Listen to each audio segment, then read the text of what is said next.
2 years ago, I dropped out of high school and now I'm at a top 5 university. So if anyone's qualified to talk about academic comebacks, it's me. But I won't bore you with my own story. Instead, I'll share with you 4 steps to immediately see better results, 5 mistakes you need to avoid, and how to actually make time to be successful. But first, we need to figure out exactly why you're failing, and it's because you fall into one of 3 categories. Number 1 is that you are probably overwhelmed. Now, not every single failure is due to you being lazy. Schools tend to load up as much as possible on you so you can be competitive for college. They give you specific assignments that must be completed every single week, and guidance counselors push you to take the most challenging classes possible so you can have the best resume for college. But this can have a reverse effect because the constant stress of worrying about the next assignment or next exam is not going to allow you to focus on the one you're currently working on. So you're going to put out lackluster assignments and do bad on your exams, and you're going to get mediocre grades because of it. And the constant stress that you're facing is going to make your body produce a hormone known as cortisol. Now, cortisol is your body's natural response to stress. Your brain starts making this hormone and it has a whole array of bad side effects. But overall, it's going to lead you to feeling less motivated and almost depressed like.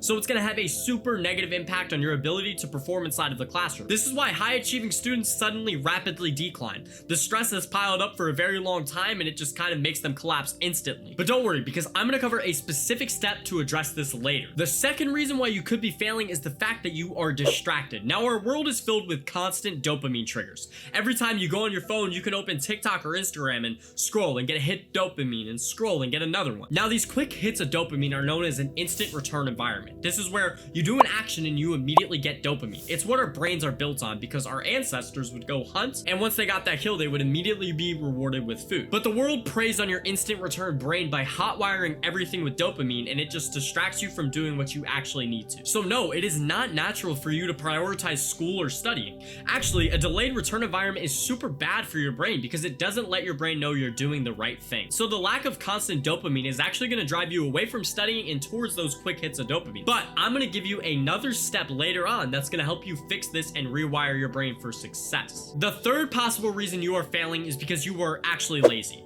You're not distracted and you're not overwhelmed. You just genuinely do not feel like doing the work. You may believe this is due to a lack of motivation, but the truth is actually a lot more complicated than that. You're lacking discipline because you don't understand how to build it. But again, don't worry, because in the last section of this video, I'm going to teach you exactly how to build discipline and save time through effective routines. Now, the good news is those 3 reasons for your failure are all mindset things, and there's 4 actionable steps you could take to change that forever. Number 1 is going to be identifying what your exact issue is. You need to get a notebook and write down exactly what's causing your poor grades. Are you skipping classes, missing assignments, or just doing poorly on tests? All those things contribute differently and it varies from person to person, so you need to get an accurate track of what's causing you to fail. If that seems obvious or pointless, here's something you need to understand about the way amateurs and professionals approach their problems. Amateurs will spend about 10% of their time identifying a problem. They'll figure out what's roughly causing it. Then they'll move on to picking out the specific solution they want, and they'll spend 90% of their time working on fixing it. But professionals are going to spend 90% of their time just on problem definition. They want the most accurate understanding of what is causing their specific issue before they pick a solution. If a man knows not to which port he sails, no wind is favorable. Now, that is a quote by the philosopher Seneca, and it basically encapsulates everything I just covered. If you don't know exactly where you're going, you're never going to get there effectively. So make sure you spend a lot of time here. Get into the fine details of your daily life and of every single one of your habits. The more time you spend figuring out what exactly is causing your problems, the faster you're going to reach a more effective solution. Number 2 is you need to adopt a growth mindset. Now, I personally like to call this the fuck it we ball mindset. Now that we have an idea of what is causing your problems, we need to change your mindset. You may be disappointed in yourself or feel like you disappointed your family because of your poor grades. But don't let that get you down, because bad situations can always turn around. Success might equal comfort, and that may have been your last 10 years of school, but it's time you come to the truth.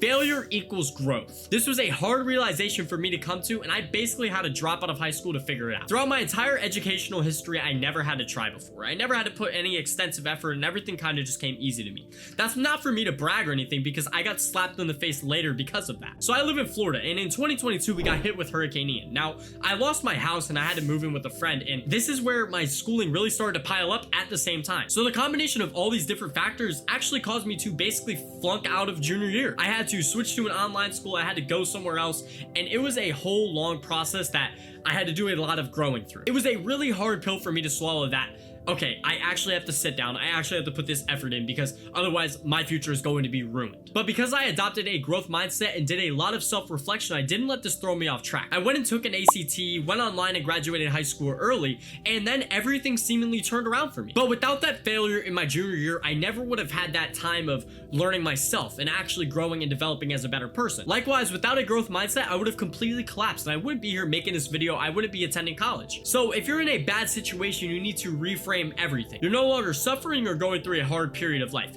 You're being given an opportunity to grow and learn more about yourself and become a better individual. And as promised, I'm going to share with you the exact step that will help you if you're feeling overwhelmed. Step number 3 is find mental balance with your work. If you find yourself running into problems because you're overwhelmed, it's actually your fault. Maybe you took too many classes or are in too many extracurriculars. Either way, you have spread yourself too thin and you're suffering because of it. Thankfully, this is a simple balance issue and there's an easy way to figure this out forever. First, you need to identify where you're spending the majority of your time. If you're spending 3 hours on Instagram or TikTok, and if you're only spending 2 hours studying, you need to write that down. Just track this and be honest with yourself so you can get a view into what you're spending your week doing. Remind yourself that this time you spend is your baseline, and everyone in the world is given the same 24 hours. So if you're failing, it's because you're not making the most of it. The second step is figuring out what could be changed or removed. So this is your negotiable time, like time you spend scrolling. Things like work and school can't be moved around. Those need to be main priorities and they need to be blocked in your calendar first. Once you find those areas, you need to fill more productive tasks in there. So maybe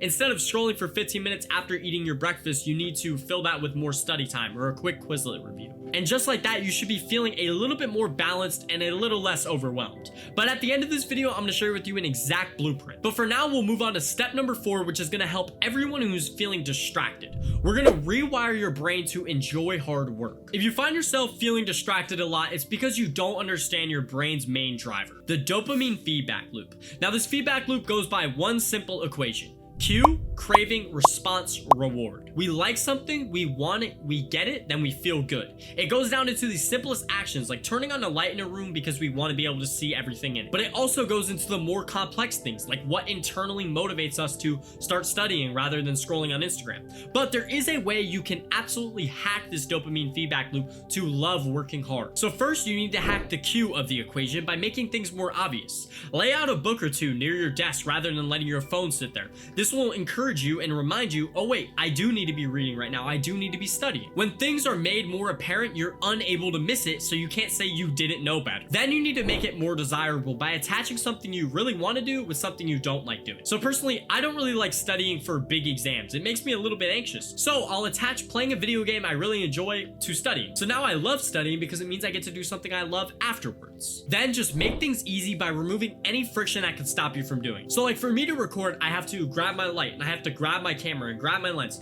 There's a lot in the way of me doing it. So if I didn't really feel like recording or if I didn't really want to, I wouldn't, because there's a lot of things stopping me. Opposed to just grabbing my phone and immediately going to scroll on YouTube Shorts. That takes 2 seconds and there's nothing stopping me. And last, make it super satisfying by allowing yourself to receive a reward so you're more likely to do it again. Just do those 4 hacks and you will take over your dopamine feedback loop and begin to love doing hard things. Those 4 actionable steps are everything that goes into changing your mindset for the better and allowing you to truly become successful. But now I'm going to share with you 5 common mistakes that you are probably doing and solutions for each of them. Number 1 is one that we all do: procrastination. Procrastination is just waiting too long to do something that you know you should have already done. We all do it, but the solution for it lies in our reasoning behind why exactly we procrastinate. Because it's not like you don't want to do work. Whenever that deadline begins to start creeping up, you're going to cram in all that work and get that project done. But the stress of waiting to the end of that deadline is going to degrade the quality of your work. There's 2 reasons behind why we procrastinate. Number 1 is the friction of starting, and number 2 is the lack of urgency. But the 2-minute rule will help eliminate both of those completely from your life. Let's say you have a book report due at the end of this week, but you've been delaying reading that book as long as possible. The 2-minute rule states that you just get up, grab the book, and just read for 2 minutes. That is it. Just by getting up, grabbing, and opening that book, you got through what most people consider the hardest part: start it. And hopefully after you put in that initial effort of the first 2 minutes of the activity, you're gonna continue reading. But even if you don't, it's good because you got through that first barrier of starting. Over time, you're gonna use the 2-minute rule to consistently get through any single barrier stopping you from starting a task you need to do. Now, the second mistake you are definitely making is not asking for enough help. My junior year of high school, I was taking a statistics class at a community college. Now, Statistics is not generally considered a super hard math class, but I was really struggling. And a big part of this is because I was unable to ask for help. Well, I wasn't actually unable, I was just unwilling. Now, I ended up taking that same stats class this past semester at a harder university and ended up passing with an A. Now, sure, I did put in a little more effort, but a big contributor to my success was me asking for help. I got over this fear of being judged by other people by realizing we all attend class for the same reason,